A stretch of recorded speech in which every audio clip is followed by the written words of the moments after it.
Welcome back to Varadaraj YouTube channel. ಎಲ್ರಿಗೂ ಸ್ವಾಗತ ಸುಸ್ವಾಗತ. ನಾನು ನಿಮ್ಮ ಶಿವ ಮಾಡುವ ನಮಸ್ಕಾರಗಳು. BEL ಸೆಕ್ಯೂರಿಟಿ ರಿಕ್ರೂಟ್ಮೆಂಟ್ 2026 ಸ್ಕ್ರೀನಲ್ಲಿ ಆಲ್ರೆಡಿ ಕಾಣಿಸ್ತಾ ಇದೆ ನಿಮಗೆ. BELನಿಂದ ರಿಕ್ರೂಟ್ಮೆಂಟನ್ನು ಮಾಡ್ತಿರ್ತಕ್ಕಂಥದ್ದು. Apply offline for 14 junior supervisor and havaldar post. ಇಲ್ಲಿ ಯಾವ ವೇಕೆನ್ಸಿಗಳು ಖಾಲಿ ಇದೆ ಅಂತಂದು ಆಲ್ರೆಡಿ ನಿಮಗೆ ಸ್ಕ್ರೀನಲ್ಲಿ ನೋಡಿ ಗೊತ್ತಾಗಿರುತ್ತೆ. ಓಕೆ, ಈ ಒಂದು ಇನ್ಫಾರ್ಮೇಷನ್ ಬಗ್ಗೆ ಇನ್ ಡೀಟೇಲ್ ಆಗಿ ನೋಡ್ತಾ ಹೋಗೋಣ. Bharat electronics limited. Okay, Bharat electronics BEL means Bharat electronics limited recruitment for 2026 for 14 post of a junior supervisor means security and Havaldar security candidates with the 10th pass can apply offline. ಇಲ್ಲಿ Bharat electronic ಲಿಮಿಟೆಡಿಂದ ಏನಾಗಿದೆ ಕಾಲ್ಫಾರ್ಮೇಷನ್ ಆಗಿರ್ತಕ್ಕಂಥದ್ದು. Okay, ಇಲ್ಲಿ total ಆಗಿ 14 ವೇಕೆನ್ಸಿಗಳು ಖಾಲಿ ಇರ್ತಕ್ಕಂಥದ್ದು.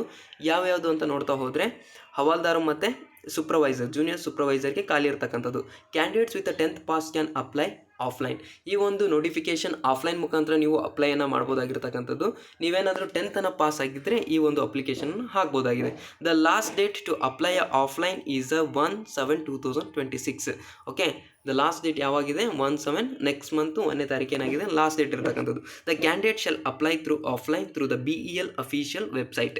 Okay, BEL ಅಲ್ಲಿ ಇರ್ತಕ್ಕಂಥ ಒಂದು ಅಫಿಷಿಯಲ್ ವೆಬ್ಸೈಟ್ ಇದೆ, ಸ್ಕ್ರೀನಲ್ಲಿ ಕಾಣಿಸ್ತಾ ಇರ್ಬೋದು ನಿಮಗೆ. ಓಕೆ, ಝೂಮ್ ಮಾಡಿ ತೋರಿಸ್ತೀನಿ. Okay, this is a BEL official website BEL/India.in ಅಂತಕ್ಕಂಥದ್ದು ಅಫಿಷಿಯಲ್ ವೆಬ್ಸೈಟ್ ಆಗಿದೆ. ಈ ಒಂದು ವೆಬ್ಸೈಟಿಗೆ ಹೋಗಿ ನೀವು ಏನು ಮಾಡಬಹುದು ಅಂತಂದರೆ ಅಪ್ಲಿಕೇಶನನ್ನು ಹಾಕ್ಬೋದಾಗಿದೆ. BEL ರಿಕ್ರೂಟ್ಮೆಂಟ್ ಸ್ಕ್ರೀನಲ್ಲಿ ಕಾಣಿಸ್ತಾ ಇದೆ. 2026 junior supervisor and havildar, salary up to 90,000 ಇರ್ತಕ್ಕಂಥದ್ದು. Apply now, notification out. Okay, Bharat electronic limited same advertisement ನಂಬರನ್ನು ಕೊಟ್ಟಿರ್ತಕ್ಕಂಥದ್ದು. ಸೆಕ್ಯೂರಿಟಿ ಅಥವಾ ಹವಾಲ್ದಾರ್ ನೋಡ್ಬೋದು ನೀವು ಎಷ್ಟಿದೆ salary. 24,500 to 90,000 for a junior supervisor ಅಥವಾ ಸೆಕ್ಯೂರಿಟಿಗೆ ಇರ್ತಕ್ಕಂಥದ್ದು. Bharat electronics limited junior supervisor, number of post total 14 ವೇಕೆನ್ಸಿಲಿ ಖಾಲಿ ಇರ್ತಕ್ಕಂಥದ್ದು. ಓಕೆ, ಸ್ಯಾಲ್ರಿ 24,000 to 90,000 ಇದೆ. ನೀವು ಕ್ವಾಲಿಫಿಕೇಷನ್ ಏನಾಗಿರಬೇಕು? SSLCಯನ್ನು ಪಾಸ್ ಆಗಿರಬೇಕು. ಮ್ಯಾಕ್ಸಿಮಮ್ ಏಜ್ ಲಿಮಿಟನ್ನು ನೋಡ್ತಾ ಹೋದರೆ 43 ಇಯರ್ಸ್ವರೆಗೂ ಮ್ಯಾಕ್ಸಿಮಮ್ ಏಜ್ ಲಿಮಿಟ್ ಇರ್ತಕ್ಕಂಥದ್ದು. Last date 1 July 2026. ಅಪ್ಲಿಕೇಶನ್ ನೀವು ಆಫ್ಲೈನ್ ಮುಖಾಂತರ ಹಾಕಬೇಕಾಗಿರ್ತಕ್ಕಂಥದ್ದು. ಜಾಬ್ ಇದು ಯಾವುದೇ ರೀತಿ ಕಾಂಟ್ರಾಕ್ಟ್ ಬೇಸ್ ಇಲ್ಲ, ಇದು ಫುಲ್ ಟೈಮ್ ಆಗಿರ್ತಕ್ಕಂಥದ್ದು. Okay, the candidates who are interested apply for a BEL recruitment 2026 should first download and carefully read the official notification of the PDF. ಇವ್ರದೇ ಆಗಿರ್ತಕ್ಕಂಥ ಒಂದು PDF ಇದೆ ಈ ಒಂದು ಅಫಿಷಿಯಲ್ ವೆಬ್ಸೈಟಲ್ಲಿ. ಆ ಒಂದು PDF ಅನ್ನು ಏನು ಮಾಡಿ ಡೌನ್ಲೋಡ್ ಮಾಡಿಕೊಂಡು ಇನ್ ಡೀಟೇಲ್ ಆಗಿ ಓದ್ಕೋಬೇಕು. ನೆಕ್ಸ್ಟ್ ಓದ್ಕೊಂಡು ನೀವೇನು ಮಾಡಿ ಅಪ್ಲೈ ಮಾಡಿ. ಬಿಕಾಸ್ ಅಲ್ಲಿ ಅವ್ರದ್ದೇ ಆಗಿರ್ತಕ್ಕಂಥ ರೂಲ್ಸ್ ಆ್ಯಂಡ್ ರೆಗ್ಯುಲೇಷನ್ಸ್ ಮತ್ತು ರೆಸ್ಪಾನ್ಸಿಬಿಲಿಟೀಸನ್ನು ಕೊಟ್ಟಿರ್ತಾರೆ. ಅವೆಲ್ಲ ನಿಮಗೆ ಓಕೆ ಅಗ್ರಿ ಇದ್ದರೆ ಅಂದರೆ ನೀವು ಅಪ್ಲಿಕೇಶನನ್ನು ಹಾಕ್ಬೋದು. The notification contains a complete details about a vacancies and a distribution and eligibility criteria, age limit. Okay, ಏನೇನು ಕಂಟೆಂಟ್ ಆಗಿದೆ ಅದರಲ್ಲಿ, ಯಾವ ಥರ ಡಿಸ್ಟ್ರಿಬ್ಯೂಟ್ ಆಗಿದೆ, ಓಕೆನಾ, ವೇಕೆನ್ಸಿ ಯಾವ ಥರ ಇದೆ, ಎಲಿಜಿಬಿಲಿಟಿ ಏನು, ಕ್ರೈಟೀರಿಯಾ ಏನು, ಓಕೆ, ಸ್ಟೈಫಂಡ್ ಎಷ್ಟು ಸಿಗುತ್ತೆ, ಸ್ಯಾಲ್ರಿ ಎಷ್ಟು ಸಿಗುತ್ತೆ, ಸೆಲೆಕ್ಷನ್ ಪ್ರೋಸೆಸ್ ಯಾವ ಥರ ಇದೆ, ಓಕೆ, ಇಂಪಾರ್ಟೆಂಟ್ ಡೇಟ್ಸ್ ಏನು, ಅಪ್ಲಿಕೇಶನ್ ಇನ್ಸ್ಟ್ರಕ್ಷನ್ಸ್ ಏನೇನು, ಎಲ್ಲ ರೀತಿಯಾಗಿರ್ತಕ್ಕಂಥ ಒಂದು ಇನ್ಫಾರ್ಮೇಷನ್ನು ಈ ಒಂದು ವೆಬ್ಸೈಟಲ್ಲಿ ಇರ್ತಕ್ಕಂಥದ್ದು. ಓಕೆ, ಆ ಒಂದು ಇನ್ಫಾರ್ಮೇಷನ್ ವೆಬ್ಸೈಟಿಗೆ ಹೋಗಿ ನೀವು ಡೌನ್ಲೋಡನ್ನು ಮಾಡ್ಕೋಬೇಕಾಗಿರ್ತಕ್ಕಂಥದ್ದು. ಓಕೆನಾ, ಇಲ್ಲಿ ನೋಡ್ಬೋದು ನೀವು ಏನೇನು ನೆಕ್ಸ್ಟ್ ಏನು ಕೊಟ್ಟಿದ್ದಾರೆ ಇನ್ಫಾರ್ಮೇಷನ್ ನೋಡ್ತಾ ಹೋಗೋಣ. SSLC plus 15 years service in Indian arm forced. Okay, BEL recruitment eligibility criteria ಏನಾಗಿರಬೇಕು?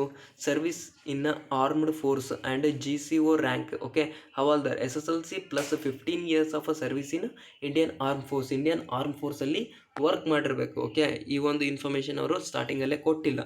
ಈಗ ಏನು ಮಾಡಿದ್ದಾರೆ, ಇಲ್ಲಿ 15 year ಎಕ್ಸ್ಪೀರಿಯನ್ಸನ್ನು ಕೇಳ್ತಿದ್ದಾರೆ. ಸ್ಟಾರ್ಟಿಂಗ್ ಏನು ಮಾಡಿದರು, ಜಸ್ಟ್ SSLC ಅಂತ ಹೇಳಿದರು. ಇಲ್ಲಿ ನೋಡಿದರೆ ಇನ್ಫಾರ್ಮೇಷನ್ ಏನಂತ ಇದೆ, 15 years ಎಕ್ಸ್ಪೀರಿಯನ್ಸ್ ಕೂಡ ಇರಬೇಕು ಅಂತ ಹೇಳ್ತಿದ್ದಾರೆ. ಅದಕ್ಕೋಸ್ಕರ ಅಪ್ ಟು 43 yearsವರೆಗೂ ಏನು ಮಾಡಿದ್ದಾರೆ ಏಜ್ ಲಿಮಿಟನ್ನು ಕೊಟ್ಟಿರ್ತಕ್ಕಂಥದ್ದು. ಓಕೆ, ನೋಟಿಫಿಕೇಶನ್ ಯಾವಾಗ ಲಾಂಚ್ ಮಾಡಿರ್ತಕ್ಕಂಥದ್ದು? ಇದು 10 June 2026. Age has 1 June 2026. The late submission of application, the last date for submission ಯಾವಾಗ? 1 July 2026. ಫಿಸಿಕಲ್ ಎಂಡ್ಯೂರೆನ್ಸ್ ಟೆಸ್ಟ್ ಕೂಡ ಇರುತ್ತೆ ಮತ್ತು ರಿಟರ್ನ್ ಎಕ್ಸಾಮ್ ಕೂಡ ಇರುತ್ತೆ ಈ ಒಂದು ಅಪ್ಲಿಕೇಶನ್ಗೆ. ಓಕೆ, ನೀವೇನಾದರೂ ಅಪ್ಲೈ ಮಾಡಬೇಕು ಅಂತಂದರೆ ಆಲ್ರೆಡಿ ಸ್ಕ್ರೀನಲ್ಲಿ ತೋರಿಸಿದ್ದೀನಿ. ಆ ಒಂದು ಅಫಿಷಿಯಲ್ ವೆಬ್ಸೈಟಿಗೆ ಹೋಗಿ ನೀವೇನು ಮಾಡಿ ಡೌನ್ಲೋಡನ್ನು ಮಾಡಿಕೊಂಡು ಆ ಒಂದು ಅಡ್ರೆಸ್ಸಿಗೆ ಏನು ಮಾಡಬೇಕಪ್ಪ ಅಂತಂದರೆ ನಿಮ್ಮ ಒಂದು ಅಪ್ಲಿಕೇಶನ್ ಫಾರ್ಮನ್ನು ಕಳಿಸ್ಕೊಡ್ಬೇಕಾಗಿರ್ತಕ್ಕಂಥದ್ದು. Thank you for watching my video. Thank you so much. See you soon.